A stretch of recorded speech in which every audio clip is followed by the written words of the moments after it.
बिस्मिल्लाहिर्रहमानिर्रहीम।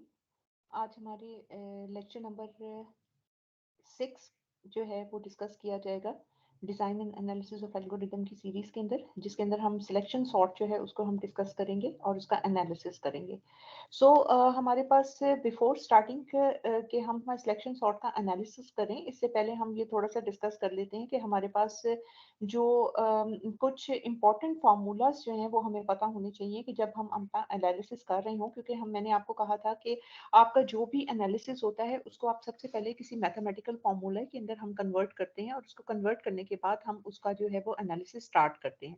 तो हम जब भी किसी भी सीरीज के फॉर लूप को, वाइल लूप को या किसी भी टर्मिनोलॉजी को जब हम किसी सिग्मा की फॉर्म के अंदर कन्वर्ट कर रहे होंगे, तो उस वक्त हमारे पास क्या सिचुएशन होगी कि हमारे पास हमें ये देखना होगा कि वो किस टाइप ऑफ सीरीज के अंदर जो है वो कन्वर्ट हो रहा है। मसलन अगर हमारे पास फॉर्मूला जो है वो कन्वर्ट होके इस शेप के अंदर आ रहा है, तो इसका मतलब ये है कि ये हमारे पास हार्मोनिक सीरीज है। और उसको फिर हम क्लोज्ड फॉर्म में इस तरह से लिख सकते हैं। और अगर हमारे पास कोई नंबर्स हैं, जिस तरह ये आपके पास आ जाती है, तो ये आपकी अरिथमेटिक सीरीज कहलाई जाती है। और अरिथमेटिक सीरीज को हम क्लोज्ड फॉर्म के अंदर एन स्क्वायर की फॉर्म के अंदर जो लिख सकते हैं, यानी कि आपकी सिग्मा के अंदर अगर वेरिएबल है, तो वेरिएबल जो होगा जब आप इस सिग्मा को ओपन करेंगे तो इसका क्या मतलब बनना है, 1 + 2 + 3 अप टिल n, और n इसको क्लोज फॉर्म में आप किस तरह लिख सकते हैं, n × n + 1 डिवाइडेड बाई 2। और इन अदर वर्ड्स अगर हम इसको फर्दर ओपन करते हैं तो ये क्या बन रहा है, n² + n डिवाइडेड बाई 2। और इसमें हायर टर्म्स क्या है, n² की, तो पीछे हमारा एनालिसिस जो होगा वो n² रह जाएगा। तो इस तरह हम जो होगा कहीं पर अरिथमेटिक सीरीज को यूज कर रहे होंगे, कहीं पर हम क्वाड्रेटिक सीरीज को यूज कर रहे होंगे, कहीं पर हम ज्योमेट्रिक सीरीज को जो है यूज कर रहे होंगे, या कहीं पर हम हार्मोनिक सीरीज को भी यूज कर सकते हैं। It depends on our problem. अब हम अपनी इस वक्त जो है वो सॉर्टिंग की एक एल्गोरिदम को डिस्कस करते हैं, जिसका हम एनालिसिस करने लगे। और वो आपके पास क्या है, सिलेक्शन सॉर्ट। अच्छा, फर्स्ट ऑफ ऑल इसके अंदर हमने ये देखना होता है कि ये जो आपका एल्गो है, इसके अंदर कौन कौन सी स्टेटमेंट जो है वो फॉर लूप के अंदर आ रही है और कौन सी स्टेटमेंट जो है वो फॉर लूप से बाहर है। तो ये जो इंटेंडेड आपके पास स्टेटमेंट्स हैं, अगर हम देखें ये बाहर वाले फॉर लूप को, तो ये बाहर वाला फॉर लूप से ये तमाम स्टेटमेंट्स जो हैं ये इंटेंडेड फॉर्म के अंदर है। इट मींस कि आपके पास ये तमाम स्टेटमेंट्स के बाहर जो है ये फॉर लूप लगा हुआ है। और अगर हम ये अंदर वाले फॉर लूप को देखें, तो इसके अंदर जो इंटेंडेड स्टेटमेंट्स आ रही हैं वो सिर्फ ये 3 स्टेटमेंट्स इंटेंडेड अंदर आ रही हैं। जबकि इस वाले लाइन के ऊपर जो है ये फॉर लूप की जो है ये लास्ट 2 लाइंस जो है वो इसके ऊपर मैप हो रही हैं। एग्जैक्टली इट मींस कि ये फॉर लूप से बाहर है। कहने का मकसद ये है कि अगर आपका ये फॉर लूप इफ कंडीशन जो है जब ये कंप्लीट करता है अपना ये पूरा लूप, और जब ये बाहर आएगा उसके बाद ही ये लास्ट 2 स्टेटमेंट्स जो होंगी वो एग्जीक्यूट होंगी। लेकिन ये 2 लास्ट स्टेटमेंट्स और ये पूरा जो स्टेटमेंट्स ऊपर की हैं, ये तमाम की तमाम इस फॉर लूप के आउटर फॉर लूप के अंदर है। तो लास्ट टाइम जिस तरह हमने एक हार्डर प्रॉब्लम को सॉल्व किया था, एग्जैक्टली हम उसी तरह हमारे इस प्रॉब्लम को भी सॉल्व करेंगे। और इस प्रॉब्लम के अंदर सिलेक्शन सॉर्ट के अंदर हम सबसे पहले जो होगा वो इनर लूप को सॉल्व करेंगे, और इनर लूप के बाद हम जो है वो आउटर लूप के ऊपर जाएंगे। अच्छा, अब इसको एनालिसिस करने के लिए हमारे पास क्या है कि ये मैंने एक छोटी सी एक अरे ली है। फर्स्ट ऑफ ऑल तो हमें ये पता होना चाहिए कि हमारा एल्गो काम किस तरह कर रहा है। तो उसके लिए मैंने एक छोटी सी एग्जांपल ले ली है, 6 3 5 4 9 2 7। आप इस अरे को जो है वो इस एल्गो के अंदर डालें और इसको एग्जीक्यूट करने की कोशिश करें। और उससे आपका क्या फायदा होगा, उसका फायदा ये होता है आपके पास कि जो आपके पास एनालिसिस जब आप कर रहे होते हैं, तो आप 3 तरह के एनालिसिस कर रहे होते हैं। एक आपका वर्स्ट केस एनालिसिस, एक बेस्ट केस एनालिसिस और एक एवरेज केस एनालिसिस। तो हम बेसिकली इस चीज को उस वक्त फाइंड आउट कर सकते हैं कि जो वर्स्ट केस एनालिसिस का मतलब ये है कि तमाम की तमाम स्टेटमेंट्स जो हैं वो एग्जीक्यूट हों और एंड ऑफ द आखिर तक जो है वो एग्जीक्यूट हो। बेस्ट केस क्या है कि पहली ही गो के अंदर आपके पास जो है वो कुछ स्टेटमेंट्स जो है वो एग्जीक्यूट हो और पहली ही गो में आपको जो है वो आंसर जितना जल्दी हो सके वो मिल जाए। मसलन आपके पास अगर ये अरे ऑलरेडी सॉर्टेड फॉर्म के अंदर होती, तो फिर हमारे पास हर दफा ये स्टेटमेंट्स जो होती ये फॉल्स हो जाती और आपको ये वाली स्टेटमेंट एग्जीक्यूट करने की जरूरत ही ना पड़ती स्वैपिंग की। तो फिर आपके पास क्या था कि जो टाइम पीरियड इन दोनों के पर लग रहा था एग्जीक्यूट होने का, वो आपके पास सेव हो जाता। तो बेस्ट केस वो था कि अगर ऑलरेडी सॉर्टेड फॉर्म के अंदर आपके पास अरे मिलती।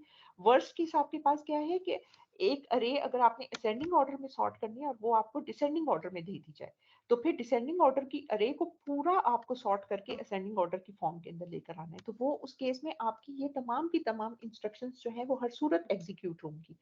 तो वो आपका जो है वो वर्स्ट केस एनालिसिस हो जाता है। और एवरेज केस एनालिसिस क्या है कि बास प्लेसमेंट्स के ऊपर से जगह जो के ऊपर से वैल्यूज अपनी जगह से सही तौर पे शफल नहीं हुई हुई, तो आपने कुछ वैल्यूज को तो शफल करके उनकी प्रॉपर जगह के ऊपर लेकर आई है और कुछ वैल्यूज ऑलरेडी पहले से सॉर्टेड थी। तो उस केस में जो टाइम पीरियड हमारा लग रहा है वो आपका एवरेज केस एनालिसिस लगेगा। अच्छा, अब हम ये तो एक एग्जांपल है जिसको आप रन करके देख भी सकते हैं और मैंने यहाँ हेल्प के तौर पर जो है वो पासेस और उनकी स्वैपिंग जो है वो बता दी है कि किस पॉइंट के पर आके कौन कौन सी वैल्यूज जो हैं वो आपस में स्वैप होंगी और कहाँ पर वैल्यूज जो हैं वो स्वैप नहीं होती हैं और अल्टीमेटली एट एंड हमें ये अरे जो है वो सॉर्टेड फॉर्म के अंदर मिल जाएगी। अच्छा, अब इसका एनालिसिस के ऊपर हम आते हैं। तो ये मैंने एल्गो आपकी हेल्प के लिए उस पिछली स्लाइड से जो था वो कॉपी करके यहाँ पर लिख दिया ताकि हम इसको सामने रखते हुए जो है वो इसका एनालिसिस करें। तो मैंने आपको सबसे पहले कहा था कि हम इस इनर लूप को सबसे पहले एनालिसिस करेंगे, उसके बाद फिर हम आउटर लूप के अंदर चले जाएंगे। अच्छा, अब हम अगर इस इनर लूप को देखें तो हमारा ये जो इनर लूप है फॉर का, जो कि जे से स्टार्ट हो रहा है और ये कहाँ से कहाँ तक जा रहा है, i+1 से लेके n तक आपके पास जा रहा है। और इसके अंदर काम क्या हो रहा है, पहले तो हम ये देखेंगे कि इस चीज के ऊपर फोकस करते हैं कि इसके अंदर फंक्शन क्या हो रहा है। तो फंक्शन आपके पास क्या हो रहा है कि एक इफ की स्टेटमेंट है जो कि दो चीजों को आपस में कंपेयर करती है और कंपैरिजन के बाद वो ये डिसीजन लेती है। अगर तो वो लेस है तो फिर वो ये डिसीजन लेती है कि आपने एक वेरिएबल को एक वैल्यू असाइन करनी है और दूसरे वेरिएबल को भी एक वैल्यू असाइन करनी है। तो अगर हम इस लूप को थोड़ी देर के लिए इग्नोर कर दें कि ये लूप अगर नहीं एग्जिस्ट कर रहा, तो फिर सिंपली ये तीन स्टेटमेंट्स हमारी क्या बन जाएंगी, एलिमेंट्री स्टेटमेंट्स। और एलिमेंट्री स्टेटमेंट्स क्या होती हैं, वो स्टेटमेंट्स जो कि कांस्टेंट टाइम पीरियड के अंदर सॉल्व हो जाती हैं। मसलन यहाँ पर आपके पास आपने क्या किया है, सिंपल एक कंपैरिजन किया है तो हम कहते हैं कि जी 1 सेकंड में ये कंपैरिजन हो गया। आपने एक वैल्यू असाइन की है तो ये भी 1 सेकंड में आपने वैल्यू असाइन कर दी। आपने यहाँ भी वैल्यू असाइन किया है तो ये भी 1 सेकंड में आपने असाइन कर दी। तो इनडायरेक्ट वे में आपने कहा कि 3 सेकंड में ये पूरी स्टेटमेंट्स तीन की तीन जो है वो एग्जीक्यूट हो जाएंगी अगर ये लूप नहीं लगा हुआ इसके ऊपर। लेकिन अगर लूप लगा हुआ है तो फिर ये तीनों स्टेटमेंट्स जो है सिर्फ 3 सेकंड में एग्जीक्यूट नहीं होंगी बल्कि इस लूप के मुताबिक बार बार 3 सेकंड्स के अंदर एग्जीक्यूट होंगी। तो ये जो बार बार का लफ्ज मैंने आपको बोला है तो उसकी तरफ अब हम फोकस करेंगे। और इसके लिए हमारे पास क्या सिचुएशन है कि हम ये कह रहे हैं कि हमारे पास ये लूप था फॉर लूप और अब हम इस फॉर लूप को लेकर इसके साथ जो है वो इसको जो है वो एग्जीक्यूट करते हैं। अब इस लूप के अंदर आप क्या कह रहे हैं कि j is equal to i+1 to n। तो इसको लिखने का तरीका क्या होता है कि जो भी आपके पास फॉर लूप होता है उसको आप सिग्मा की शक्ल के अंदर लिख लें। ठीक है, आपने सिग्मा की शक्ल के अंदर लिखा और यहाँ पर आप क्या कह रहे हैं कि j की वैल्यू जो है वो कहाँ से कहाँ तक जा रही है, वो आपकी i+1 से लेकर, हम यहाँ पर लिख लेते हैं i+1 से लेकर आपकी कहाँ तक जा रही है, n तक जा रही है। और इसके अंदर आपका काम क्या हो रहा है, इफ स्टेटमेंट का काम, मिन j को आपने एक वैल्यू असाइन की, मिन x को आपने वैल्यू असाइन की, तो ये टोटल काम आपने कांस्टेंट टाइम पीरियड में कर लिया। तो हम कहते हैं कि हमसे लेट्स फॉर द सिंपलिसिटी हम कहते हैं ये तीनों काम हमारे कांस्टेंट टाइम पीरियड 1 के अंदर जो थे वो एग्जीक्यूट हो गए। अब हम क्या करेंगे, अब हमारे पास, मैंने आपको लास्ट टाइम भी कहा था कि अगर तो ये कोई होता वेरिएबल तो फिर उस केस के अंदर हमारे पास क्या था कि हम इसको जो है सॉरी ये अरेज हो गया, अगर तो ये होता आपके पास वेरिएबल तो हम क्या करते कि इसके ऊपर अरिथमेटिक सीरीज लगाते, जो हमने ये पीछे डिस्कस किया था कि आपके पास अगर तो सिग्मा के अंदर जो है वो आई की वेरिएशन 1 से n तक और आई होता है इसके अंदर, तो फिर तो अरिथमेटिक सीरीज इसके अंदर लगती। लेकिन क्योंकि इसके अंदर वेरिएबल नहीं है बल्कि कांस्टेंट है, तो फिर कांस्टेंट अगर हो तो फिर इसको सॉल्व करने का क्या फॉर्मूला होता है कि ये जो आपके पास अपर बाउंड, इसको हम अपर बाउंड कहते हैं, ये आपके पास जो अपर बाउंड है और ये आपके पास जो वैल्यू है ये आपकी लोअर बाउंड है। तो आपने क्या करना है, जो हमारे पास मैथमेटिकल फॉर्मूला होता है वो क्या होता है कि upper bound minus lower bound plus 1, ये आपका फॉर्मूला होता है मैथमेटिकल, जब आपके पास सिग्मा के अंदर कांस्टेंट हो। तो अपर बाउंड इस वक्त हमारे पास क्या है, n, माइनस हमने क्या करना है लोअर बाउंड आपके पास क्या है i+1 और +1 जो है वो फॉर्मूले का, तो ये चीज इसने यहाँ पर लिखी हुई है n minus upper bound minus lower bound +1। जब मैं इसको ओपन करूंगी तो ये -i हो जाएगा और ये -1 हो जाएगा, तो ये जो -1 और ये वाला 1 ये दोनों आपस में कैंसिल हो जाएंगे, तो पीछे आपके पास क्या रह जाएगा n-i। तो ये n-i जो है ये बेसिकली आपका ये जो लूप है इनर लूप, ये आपका कितने टाइम्स तक चला है n-i तक। उसके बाद उसने कहा है कि if t of j is less than mean of x, the time is bounded above by c, so the time taken by the inner loop is t of i is less than equal to n minus i into c। अच्छा, अब ये वो क्या कह रहा है, वो basically ये कहना चाह रहा है कि आपके पास ये फॉर लूप तो आपने इसका निकाल लिया कि ये आपका n माइनस आई टाइम्स तक है। अब ये जो इसके अंदर उसने कहा है कि ये वाला जो है इफ स्टेटमेंट, ये इफ स्टेटमेंट हमारे पास कभी तो ट्रू होगी और कभी फॉल्स होगी। अगर तो हमारी अरे मिक्स है, हाफ सॉर्टेड है हाफ सॉर्टेड नहीं है, तो फिर ये हमेशा तो ट्रू नहीं होगा, कभी तो ये ट्रू होगी और कभी ये फॉल्स होगी। और इसकी एग्जांपल इसी वजह से मैंने आपको ये मिक्स की दी है कि जब आप इसको देखेंगे तो इफ स्टेटमेंट के अंदर कभी तो स्वैपिंग हो रही है और कभी स्वैपिंग बिल्कुल नहीं होती। ठीक है, तो ये चीज उसने कही है कि हम ये अज्यूम कर लेते हैं कि इफ स्टेटमेंट जो है उसको मैक्सिमम टाइम पीरियड जो है वो जो लग रहा है वो सी टाइम पीरियड लग रहा है। तो उसने कहा है कि अगर तो वो एग्जीक्यूट हर दफा होती है तो फिर हमारे पास वो इक्वलिटी हो गई, और अगर वो हर दफा नहीं होती तो फिर वो लेस देन इक्वलिटी हो गई। तो अब आपके पास क्या सिचुएशन हो गई कि इसका आपका जो ओवरऑल टाइम पीरियड उसने कहा है जो लग रहा है इस फॉर लूप के अंदर वो n-i इंटू सी टाइम पीरियड लग रहा है। अच्छा, यहाँ तक तो उसने बात की या उसने जो कहानी डाली वो उसने डाली इस चीज की कि आपके पास ये जो इनर लूप था इसको हमने किस तरह सॉल्व करना है। अब हमारे पास सिचुएशन आ जाती है कि अब हमने जो आउटर लूप है उसको हमने किस तरह से सॉल्व करना है। तो आउटर लूप को सॉल्व करने के लिए हम वापस जाते हैं और आउटर लूप के लिए अब हमारे पास सिचुएशन ये है। तो इस आउटर लूप को भी मैं जो होंगी वो सिग्मा की शक्ल के अंदर लिख लूंगी। लेकिन सिग्मा की शक्ल में लिखने से पहले हम थोड़ा सा इसको ऑब्जर्व करते हैं या थोड़ा सा इसको अंडरस्टैंड करते हैं। इसके अंदर अब देखिए क्या काम हो रहे हैं इस फॉर लूप के अंदर। ये वाला पार्ट तो हमने सारा का सारा सॉल्व कर दिया जिसको हमने कह दिया n-i इंटू सी। अब ये जो बीच में ये दो स्टेटमेंट्स हैं और ये जो लास्ट की दो स्टेटमेंट्स हैं, हम इसके ऊपर अगर फोकस करें तो ये जो शुरू की दो स्टेटमेंट्स हैं, अगर ऊपर से हम फॉर लूप को हटा दें तो ये क्या हो रहा है, आपने एक वैल्यू असाइन की और यहाँ भी आपने वैल्यू असाइन की है, नीचे भी आप वैल्यू असाइन कर रहे हैं और यहाँ भी आप वैल्यू असाइन कर रहे हैं। तो इट मीन्स कि ये अगर हम बगैर फॉर लूप के चले तो ये चार स्टेटमेंट्स भी कांस्टेंट टाइम पीरियड में ही अपनी वैल्यूज को असाइन कर रही हैं। तो हम ये एज्यूम कर सकते हैं कि हम कह देते हैं कि चलें जी इन चारों स्टेटमेंट्स को सॉल्व होने के लिए हमारे पास कांस्टेंट टाइम पीरियड बी लगा है। ठीक है, तो यहाँ पर उसने जो वर्ड बी यूज किया है वो बेसिकली इन चारों स्टेटमेंट्स को सॉल्व करने के लिए जो कांस्टेंट टाइम पीरियड बी लगा हुआ है उस चीज को उसने रिप्रेजेंट किया है। तो और ये जो ये वाला फॉर लूप है जब हम इसको लिखेंगे तो किस तरह लिखेंगे, सिग्मा 1 टू n-1 और इसके अंदर b constant time period in चारों स्टेटमेंट्स, क्योंकि मैंने आपको कहा था कि इंटेंटेशन से हम ये चीज मालूम कर लेंगे कि अगर तो इसके लेवल पे नहीं आ रही चीज तो इट मींस कि ये चारों स्टेटमेंट्स इस फॉर लूप के अंदर है। तो b टाइम पीरियड इन चारों स्टेटमेंट के लिए और प्लस ये जो अंदर का फॉर लूप था इसको कितना टाइम पीरियड लग रहा है n-i इंटू सी टाइम पीरियड लग रहा है। अब इसने सॉल्व इसको किस तरह किया कि आप इस सी को अंदर ले जाएं, सी को अंदर ले जाने के बाद ये क्या बन जाएगा एनसी माइनस आईसी। उसके बाद आपके पास ये एनसी प्लस बी बेसिकली क्या है, ये तो कांस्टेंट वैल्यूज हैं क्योंकि एन तो आपका डाटा सेट है, size of the data set, तो आपके पास ये कांस्टेंट पोर्शन उसने एक तरफ कर लिया और ये जो आई वाला पोर्शन था वो उसने दूसरी तरफ कर लिया। ठीक है, अब ये आपके पास ये जो कांस्टेंट वाला पार्ट है वो अगेन वही वाली कहानी है जो मैंने आपको ऊपर आपसे बात की थी। वो कहानी क्या थी कि जब आपके पास कोई चीज कांस्टेंट में होती है तो फिर upper bound minus lower bound +1।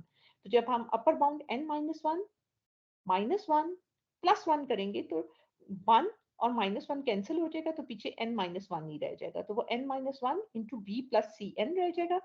और ये जो है ये आपके पास क्या है अरिथमेटिक सीरीज, अरिथमेटिक सीरीज में क्या था 1 से लेके n तक हो तो फिर हमारा फॉर्मूला क्या होता है n into n-1 plus divided by 2। हम इसको देख भी लेते हैं, ये देखें आपके सामने कि ये आपके पास अगर ये 1 से n तक होगा तो ये आपका फॉर्मूला बनेगा n into N plus one divided by two. अब सिचुएशन क्या है कि यहाँ पर हमारे पास n नहीं है बल्कि n माइनस वन है। तो फिर n माइनस वन का मतलब यह है कि जहां जहां n है वहां पर मैं n माइनस वन को पुट कर दूं। जब मैं n माइनस वन को पुट करूंगी तो ये आपके पास क्या बन जाएगा, n माइनस वन, और ब्रैकेट में आपके पास क्या आ जाएगा, n माइनस वन, और ये प्लस वन तो आपका फॉर्मूले का है, और ये आपके पास क्या था सिचुएशन कि आपके पास डिवाइडेड बाय टू। तो अब आप इसको देखें तो ये और ये कैंसिल हो जाते हैं, तो पीछे क्या रह जाते हैं, n into N minus one divided by two. तो हमने क्या किया कि ये चीज इस तरह सॉल्व करके हमने इधर इक्वेशन के अंदर डाल दी है। वो आपके पास क्या है, c तो आपका कांस्टेंट था जो बाहर था, n into N minus one divided by two. अब आप इस टोटल इक्वेशन को ओपन कर लें, इसको सॉल्व करें। इसमें से देखें आपने जब सेपरेट किया तो ये half C N square plus B half C N minus B हमारे पास इक्वेशन बन जाएगी। अब हम देखें तो ये सारी टर्म्स और कांस्टेंट लोअर टर्म्स हैं, और सिर्फ ये भी सी भी कांस्टेंट है, हाफ भी कांस्टेंट है, तो पीछे सिर्फ एन स्क्र रह जाता है जो कि हायर टर्म है। तो हम जब इसका एनालिसिस कहेंगे तो हम इसको कहेंगे कि इसका analysis big O N square जो है वो आपके पास एनालिसिस होगा इस चीज का। तो सिलेक्शन सॉर्ट जो है वो हमारे पास बेसिकली क्या है कि सिलेक्शन सॉर्ट का एनालिसिस जो है वो हमारे पास बी एन स्क्वायर निकलता है। अच्छा, अब इसके अंदर एक टर्म्स उसने यूज किया, बैरोमीटर इंस्ट्रक्शन। ये बैरोमीटर इंस्ट्रक्शन क्या होती है, बैरोमीटर इंस्ट्रक्शन वो इंस्ट्रक्शन होती है जो आपके एल्गो के अंदर मोस्ट फ्रीक्वेंटली यूज की जाती है। यानी कि आपको पूरे एल्गो का एनालिसिस करने की स्टेप बाय स्टेप, अभी तो हमने स्टेप बाय स्टेप किया ना, तो अगर हम पूरे पूरे एल्गो का एनालिसिस स्टेप बाय स्टेप ना करना चाहें तो हमारे पास इतनी, जब हम बहुत एक्सपर्ट हो जाएंगे अपने एल्गो का एनालिसिस करने में, तो फिर हम क्या करेंगे, जस्ट हम अपने एल्गो को एक नजर देखेंगे और हम ये देखेंगे कि हमारी इस एल्गो में कौन सा ऐसी स्टेटमेंट है जो हर सूरत एग्जीक्यूट होगी। तो अगर मैं आपसे क्वेश्चन करूं कि जी कौन सी स्टेटमेंट हमारे इस एल्गो के अंदर है जो कि हर सूरत एग्जीक्यूट होगी, तो एक तो उसको फाइंड आउट करने की ट्रिक ये होती है कि वो मोस्ट इनर मोस्ट लूप के अंदर होगी, क्योंकि आपके पास जो ऊपर की स्टेटमेंट्स हैं वो तो एग्जीक्यूट होगी, लेकिन जो आपका इनर मोस्ट लूप होता है उसके ऊपर तमाम लूप्स जो होते हैं वो लगे हुए होते हैं। तो इनर मोस्ट लूप जो होता है वो सब मैक्सिमम टाइम जो होता है वो रन हो रहा होता है। तो barometer instruction basically maximum time run होने वाली इंस्ट्रक्शन होती है। अब अगर हम इस इनर मोस्ट लूप को देखें तो आपके पास इनर मोस्ट लूप ये फॉर लूप है, और ये वाला लूप है जो है ये आउटर लूप है। अब इस फॉर लूप के अंदर अगर हम मजीद फोकस करें तो ये जो इफ स्टेटमेंट है ये अगर आप देखें तो हर सूरत एग्जीक्यूट होगी, क्योंकि अगर ये आपको कंडीशन पता चलेगी तो उसकी बेसिस के ऊपर आप अंदर आएंगे इन दो स्टेटमेंट्स के ऊपर। अगर वो फॉल्स होती है तब भी, तब तो नहीं आएंगे, लेकिन अगर ट्रू होती है तब आप अंदर आएंगे। तो इट मीन्स कि ट्रू और फॉल्स को मालूम करने के लिए आपको ये स्टेटमेंट हर सूरत एग्जीक्यूट करनी पड़ेगी। तो इस वजह से आपके पास क्या है कि अगर हम खाली सिर्फ इस स्टेटमेंट का ही एनालिसिस कर लें तो वो इनडायरेक्ट वे में इस टोटल एल्गो का जो है वो एनालिसिस कहलाया जाएगा। तो इसके अंदर आपके पास ये जो बैरोमीटर इंस्ट्रक्शन है इसको अगर हम देखें तो उसने यही चीज इसकी बताई है कि इफ स्टेटमेंट जो है can be taken as the barometer instruction so the number of the time it test is executed. तो बैरोमीटर इंस्ट्रक्शन जो थी वो आपकी बेसिकली क्या है, इफ स्टेटमेंट है, और इफ स्टेटमेंट कितनी देर में जो है सॉल्व हो जाती है। जी बिल्कुल आपने सही कहा, ये कांस्टेंट टाइम पीरियड के अंदर सॉल्व हो जाती है। तो इसलिए यहाँ पर हमने वन लिखा। ये जो सिग्मा मैंने लिखा है ये कौन सा सिग्मा है, ये आपका आउटर लूप का, सॉरी इनर लूप का है, जो कि j is equal to I plus one से n तक जा रहा है, और जो इससे आउटर लूप था वो आपका वन से लेके n माइनस वन तक जा रहा है। तो उसने फिर आपके पास ये जो अंदर वाला लूप है इसको सॉल्व किया, तो upper bound minus lower bound करके तो पीछे आपके पास n माइनस आई sigma one two n minus one रह गया। और उसके बाद अगर मैं इस टोटल n माइनस आई को सिंप्लीफाई करने के लिए k कह दूं तो ये जो इक्वेशन है ये बन जाएगी k और k one two n minus one, और ये फिर अगेन आपने अरिथमेटिक सीरीज से ओपन कर लिया, और अरिथमेटिक सीरीज के हिसाब से ये ओपन जब होगा तो n square minus n by n whole divided by two, और इसके अंदर n बाई टू जो है वो लोअर टर्म हो जाती है, n स्क्वायर जो है वो हायर टर्म हो जाती है, और जो 2 है वो तो कांस्टेंट है तो वो इग्नोर हो जाएगा। तो पीछे बैरोमीटर इंस्ट्रक्शन जो हमारे पास है वो कह रही है कि आपका ये एल्गो जो है ये n स्क्वायर टाइम पीरियड के अंदर सॉल्व हो जाएगा। तो इस तरह हम जो है वो बैरोमीटर इंस्ट्रक्शन की मदद से जो है वो सिलेक्शन सॉर्ट का या किसी भी एल्गो का जो है एनालिसिस वो बहुत जल्दी कर लेते हैं। यहाँ पर हमारा ये लेक्चर कंप्लीट होता है। अगर इसके अंदर आपको किसी किस्म की कोई कंफ्यूजन हो या कोई क्वेश्चन हो तो आप मुझसे पूछ सकते हैं और हम इसको फिर फर्दर डिस्कस कर लेंगे। आप कमेंट में मुझसे इसके बारे में क्वेश्चन कर सकते हैं। Thank you.